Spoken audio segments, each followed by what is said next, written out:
have to be in the mood. I waited all week for this crap. There was a week between last night and today? Yeah. Access memory bank. Circuits activated. Execute digital transfer.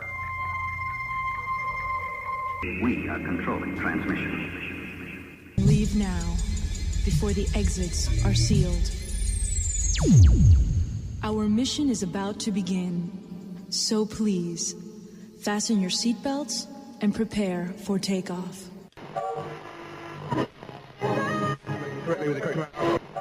Yo, yeah, y'all know what time it is.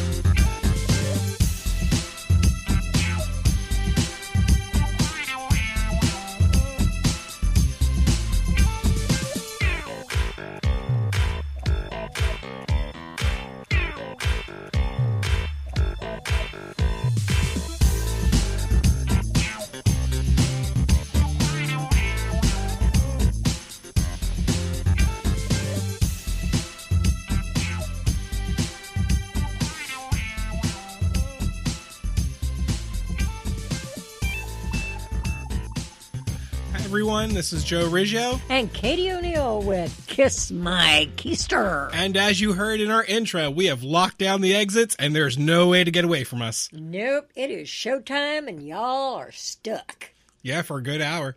At least. Our blessing, your curse. That's right. Thank you, everyone, for tuning back in to Kiss My Keister. And tonight we're going to address those favorite pet peeves of everyone. Again, as usual, tonight we are coming to you from the Center of the Arts and Humanities building in downtown beautiful sunny Sarasota. How are you tonight? Well, it's a little cool, but not as cold as up north, so I'm loving it. Me too. I could care less anything about the ice and snow. It means pain to me.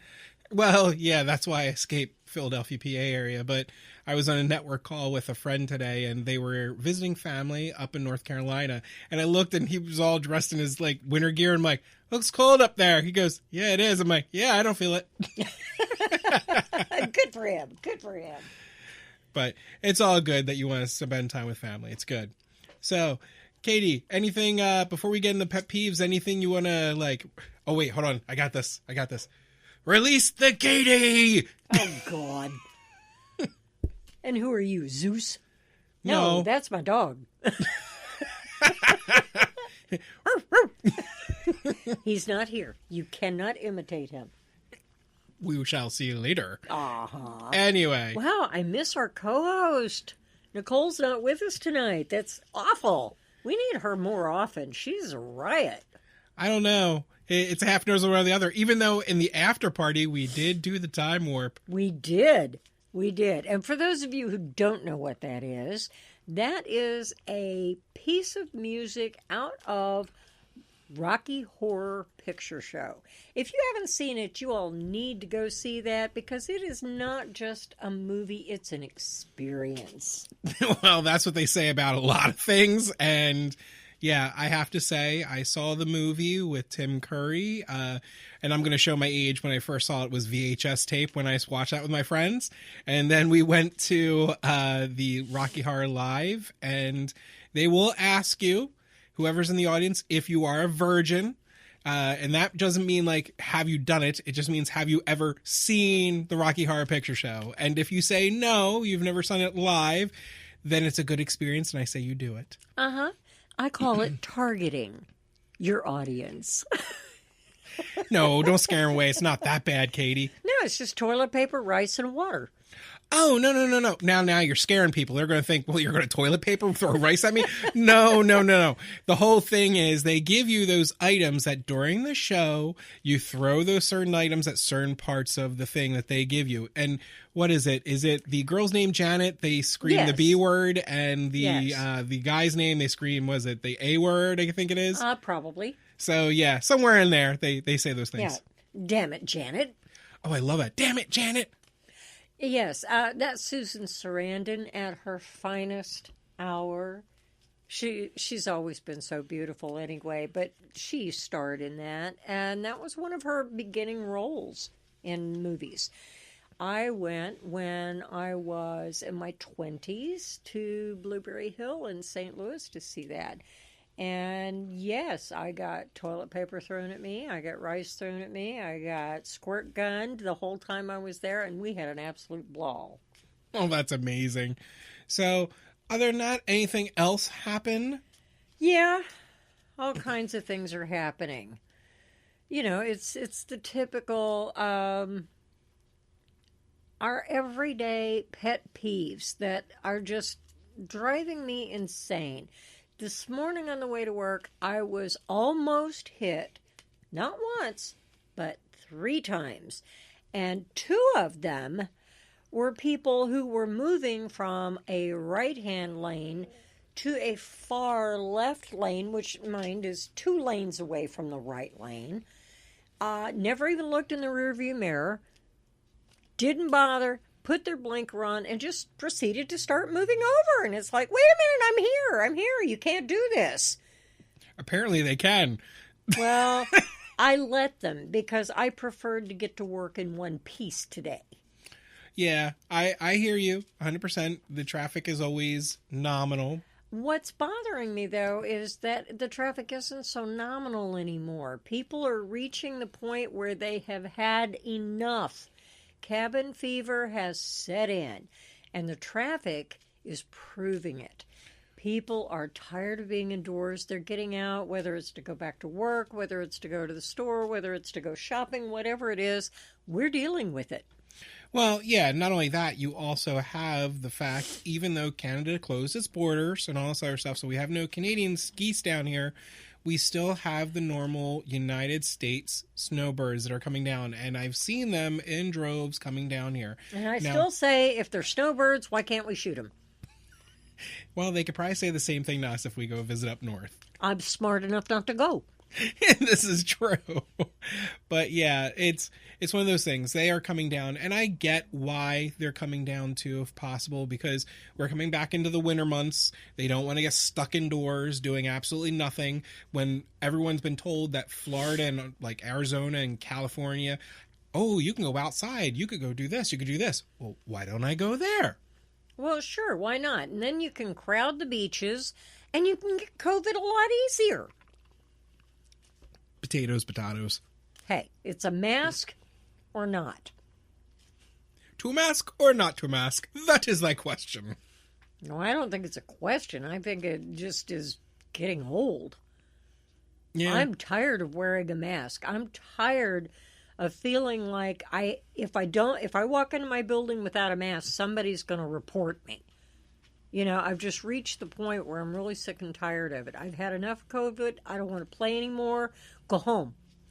Well, here's the big thing is I've heard, I don't know if it's true, but I've heard from, a friend of a friend of a friend type of thing, that they're saying that COVID is right now going to start as a pandemic. Now they're going to be calling it soon an endemic, which means every year, just like the cold, just like the flu, COVID will come around. Well, now that they've introduced it into the system, of course, because it's going to lie dormant until somebody activates it again next year.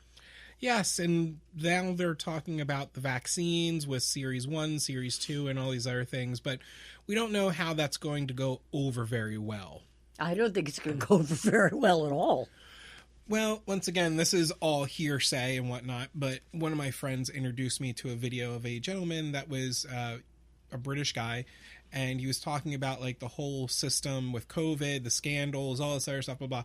And basically he was kind of going into the fact of the matter of that COVID, or when the vaccines come out, you are going to be given a choice. The way he's predicting it, you'll be given a choice that if the government has to shut down and you have to be given a stimulus or something type of thing to sort off your pay, you must opt in to take the vaccine, because if you don't take the vaccine, you will not be given the money, in a sense. Well, you know what? For no more money that are giving us, I don't care.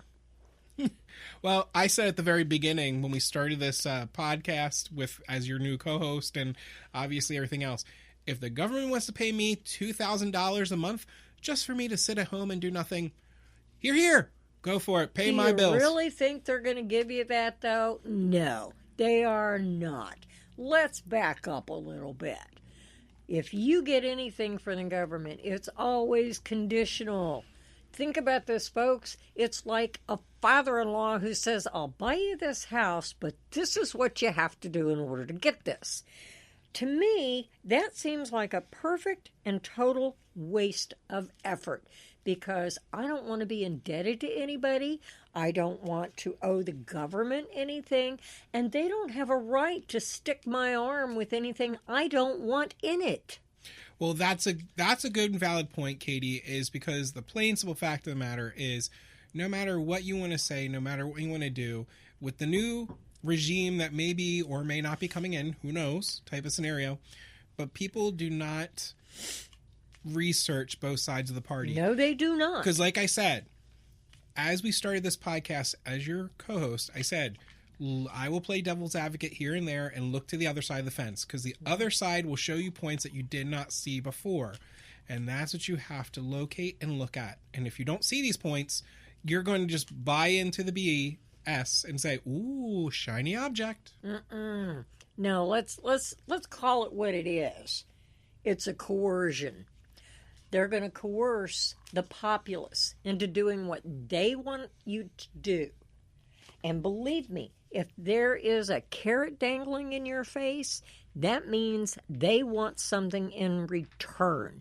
And you better be careful because if you take that, you are responsible for that in return.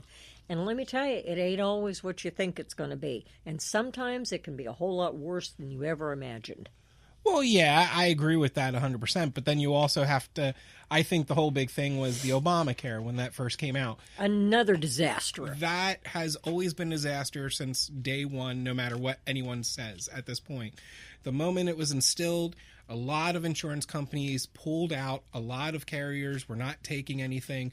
A lot of medical places were not even taking them anymore. Like, nope, sorry, can't take this. And here's the thing. And you really have to think about this, people. Obamacare was founded at the very beginning that if you did not pay into the healthcare system through Obamacare, you had a fee to pay when you paid your taxes. You got penalized for that. That means you can have it, but we're going to make you pay for it one way or another. Exactly. And where did the right be taken away from me that if I wanted health care, that's my God-given right, not the government to tell me I can do health care? Okay, now I think you've hit on the crux of the whole thing. The point is the government thinks that they should be able to control what the populace does. Now, just in the event that none of you have ever seen it, I highly suggest you go back in your archives. Start watching shows like Soylent Green. Shows that have, let's see, what was the one with, it's the one where everybody was killed before they hit 30. Oh, I forget I know the movie, it's in the top of my head, but I can't think of it. Yeah. But we'll remember it as soon as the show's over. Like, I'm sure. Dang it. Yeah. But yeah. People they're controlling what you think, what you eat, what you do, and I'm sorry, I'm old school. I'm not going to let it happen. Look, when someone kind of shushed me the other day when I said the S word versus the C word type of scenario, I have to tell you, I know a lot of people from other countries that were under that type of S word. And let me tell you, they were happy to move back here because they were not told what to do. And they even shared stories where their government said, nope, you can only have one thing of bread extra amount a day. You can only have because this. That's all you're entitled to. Yes. Because that's what the government would allow you to have. So if you think that things are bad now, go ahead. Enjoy your socialism, because I'm telling you right now, I know too many people that live overseas that are going, I want to come to America. Why? They can't because they have to join a pool to get a visa. They will not let just anybody leave.